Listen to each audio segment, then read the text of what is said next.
All right, everyone, welcome back. We're going to be identifying weak highs on the charts. So before I get started, I'll give you guys a few seconds.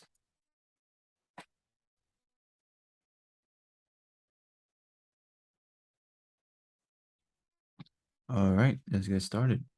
So here we have a strong low. And remember, we need a strong low in order to create a weak high. Right? We have a strong low currently created. It's going to automatically create a weak high. And it got taken right there. Weak high. Price came down, created another strong low.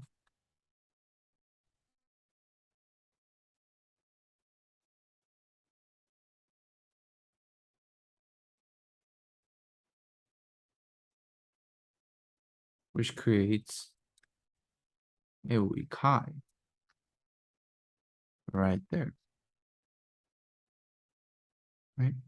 Now, like I mentioned, following the higher time frame narrative, the higher time frame order flow, that's why it works. You can't just choose a random low. It has to make logical sense. It has to be put together with something else, right? So a lot of factors come into play. But again, this is how you get a weak high. A strong low needs to be made in order for a weak high to be made. And a weak high is just automatically created.